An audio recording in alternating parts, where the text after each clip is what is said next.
So hey guys, I'm Rachel. I'm Todd. And you're at that 1870s Homestead. Welcome if you're new. So about a month ago, we did a different video than we've done in the past, and that was, what was it about? Like how we compromise? How we compromise. Yeah. And we told you guys at that time it was in preparation for like basically a Q&A, common questions we get asked. Well guys, we are preparing for today's video and it was just edification of that video again because I'm spontaneous and I'm like, you want to just shoot from the hip and I'll ask you one question, you can ask me. No, and he's like, no, how do I know what I'm going to say? Well, who asks which? We had like 20 some questions written on this piece of paper and we don't have time for all of them. And I'd have to try to remember which ones we're going to do and which ones we aren't going to do. And it was just so perfect, our personalities, just doing this. But anyway, we're back. So thanks everyone that left comments and questions in that video. I think it resonated with so many of you. Just you're not going to always be on the same page as your partner, and how do you work through compromises and all that good stuff. But a lot of you took the opportunity to leave more inquiring questions. So we wrote some of those down and we're going to spend maybe 20 minutes or so going through some of those today. And there was a lot of people who said, oh my God, me and my partner are exactly like you guys. Yeah, or vice versa. Or vice versa. Like my wife is just like you. And it was funny. Yeah. So I'm going to start and I'm going to spur it on them. Okay. Okay. Do you have a job, like outside of the farm? Outside of the farm and outside of YouTube, yes. I do have a job and you have a job. We both have full-time jobs. We work in a corporate environment, I guess you would say, and that I work in IT and Rachel works in IT as well, but her focus is more in project management, where mine is more, I deal with servers and administration and stuff like that. Yep. And since COVID, though, we're both working from home primarily. Mm-hmm. He's had to go in a few times, but I haven't gone in since March 18th or so. Probably before that, March 8th was my last day in the office. So it's definitely made it much easier for us to, as you guys probably have seen, we're able to get more content out to you because we're able to manage farm chores like on breaks and things like that, and we're not off farm all the time now. Mm-hmm. All right, next one is kids. How many maybe, and are we a blended family, I think was the structure of the question. Right. We are a blended family. We just celebrated our 11th anniversary, right? Yeah, 11th anniversary, July 9th. And we met at work, and we have 5 kids together. Todd brought with him 2 boys, and I brought with me 2 boys and a girl. And in 1 month, less than a month, our last son is getting married. He just graduated from college, so he's been living with us since then, and he is getting married in a few weeks, and we will officially be empty nesters. It's exciting. Yeah. Ready? Sure. Okay. I'll close my eyes. Why don't you live stream anymore? I think this came from people that used to watch our live streams. Right. We started our YouTube journey. The first video we ever posted on YouTube was a live stream back in 2018. January 1st, 2018. And we did a live show, what was it, every Tuesday night? Something like that, Tuesday or Thursday? Tuesday or Thursday nights, 9 o'clock. We did it like every week for a long time. And it kind of got to the point where it kind of wasn't fun anymore. Yeah. Well, I think even our viewers, like what we wanted to do with it towards the end was really give back because our channel was growing. So we spent a lot of time in our live streams promoting other people's channels, highlighting, sending other people's way, and just highlighting like our favorite channels. And we got tired, I guess, of talking about us a lot, and we wanted to just give back. And we kind of got some, not negative feedback necessarily, but more like, that's not why I tune in. I tune in to talk to you guys. So since we weren't on the same page with our viewers, with what we wanted to do with our live streams, we kind of just ended it. Yeah, it really just it wasn't fun anymore. It felt like a chore. Oh, great. Tuesday night, we got a live stream, and we're like, okay, if that's the way it is, we're just not going to do it. Yeah, we always said we would stop once this was done, not fun anymore. Yeah, and this is the same with YouTube overall. Yeah, that was another question. Somebody asked, how long will you do YouTube, and how much longer are you going to keep doing this? And the answer is the same. We'll keep doing this as long as it's fun. Yeah. And once it becomes a job and a chore, and it's not something we enjoy doing, then things will taper off. But yeah. Right now, it's still very much fun. Yeah. Like, we love engaging with all of you, and the comments have been great lately. My gosh. The comments are everything. And just, I feel like we're making friends, and, even though we don't, like, if I saw you in the street, I probably wouldn't know who you are, but hey, I know you. And we have just great people here, and we're and with the content, like, Todd is a true artist.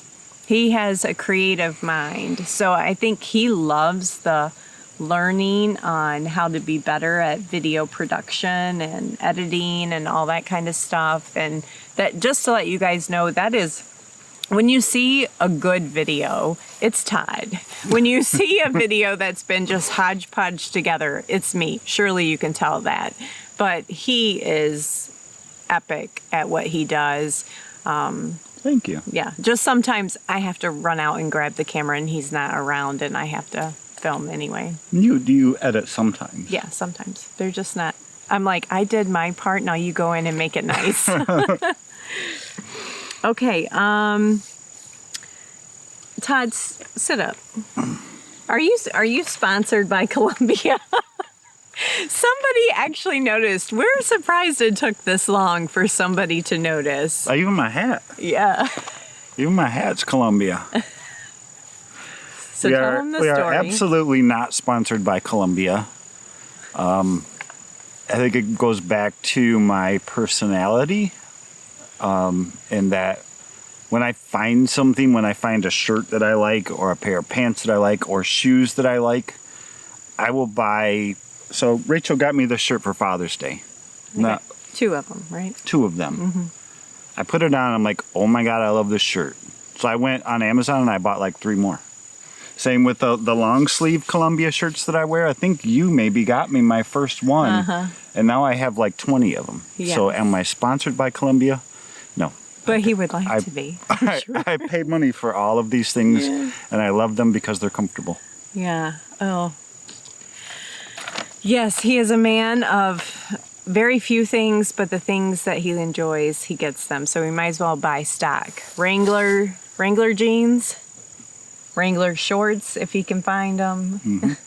Columbia shirts. We won't talk about the underwear and socks, but they're the same situation. A question for me, do I knit or crochet? I've never knitted in my life. I've attempted crocheting a few times. I would never say that I'm good. I can do single stitch, double crochet, basics, and that's about it. Yeah. Yeah. And me, I don't know how to do either one. No. No. We missed one over here. Oh, we did? This one.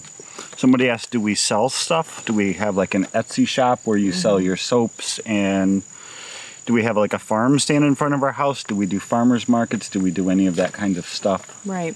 I think it's been questions about soaps, like my homemade things that I make, and then a lot of our canned goods, like and honey, things like that. No, we don't. I think I would really enjoy when we retire, maybe doing a farmer's market entry or something like that. I don't think I have any desire to ever get into product development, like cosmetics or soaps like that. I just do it as a simple, fun thing to do for Christmas gifts for the family or make for ourselves. But like if right now it's looking like we might have a great honey production, and while we'll consume a lot of that and a lot of it will be gifted away, at one point in time we might be in the market to sell honey. It's possible. Yeah. And I've thought in the back of my head a few times about just a little farm stand of like there's so many things that everything that we produce for the most part, we either give away or we preserve and consume it ourselves. Mm-hmm. But there's extra things around the property that we could probably harvest, like elderberry starts. Right. There's different things that we could do and just throw a little farm stand out in front of the house and maybe earn a little bit extra money. But while we're working, it's just, it's hard between YouTube and our jobs and just running the place. Running the place and having time to ourselves. There's only so much time right now. Yeah. Mm-hmm. I don't feel like we went very far, very long. You didn't even start it. Didn't even start the timer. We started a timer. Well, we'll keep going and do a few more, and if it's too long, we'll cut those out and come back. Okay. Oh, so we do get the question often about the name of our homestead, that 1870s homestead. And honestly, it's a very genuine answer. It's nothing unique at all. When we bought the place, I knew I wanted to start an Instagram account like the day we moved in to document this journey. And that's the very first picture on our Instagram account was the two of us standing in an empty dining room, I think, because we had just got the keys. And at the time, we didn't know much about the place. We knew it was built in the 1870s, and it was the original homestead on this road. That was all that we knew. So I was like, and we were talking about what are we going to call it? Now it felt like this, I got to make this Instagram account now. And I just called it that 1870s homestead, and it stuck. Mm-hmm. And most people, like people that we know through the YouTube community, just call us 1870s. Hey, 1870s is here, you know. Mm-hmm. On live streams and stuff like that. Yeah. There was another question about Dave Ramsey and how long have we been doing Dave Ramsey and following his principles. And I could probably give you a really long answer, but I'm going to keep it short in that we manage our finances as a couple in a very, very unique way. Yeah. And I don't know if we need to get into all that though. That's its I'm not own going video. to. Okay. And you cut me off. Sorry. It's way too complicated or way too simplified, depending on how you look at it, to cover in this video. So maybe someday we'll do a video on that. But as far as Dave Ramsey principles itself, are we super strict? Do we follow every single Dave Ramsey rule? No. The biggest one that we follow is that snowball. And it's something that we started, what was it, a year ago? Less than a year ago? Yeah. I mean, seriously, yeah. Yeah. And just really tackling our debt. And we've made huge strides. We've paid off our cabin. My car. Her car. My truck will be paid off next month. It's just things are just rolling. And as that ball gets rolling, it gets bigger and bigger. And it just starts squashing that debt. It's like so rewarding. Yeah. But I think the things from his Money Matters, basically, principles, is we apply a lot of his principles naturally that allow us to do that. And we've been doing that for years before we got to the place where we could implement the debt snowball effect. We really couldn't do that. We didn't feel while we were raising the children. It was like part of his principles is the kids aren't in all these activities that your money's going to things.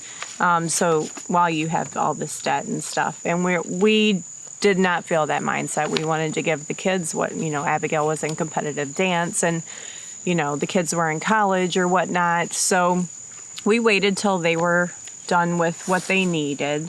And then we really started implementing his things. But before that, we have always both been very, very frugal.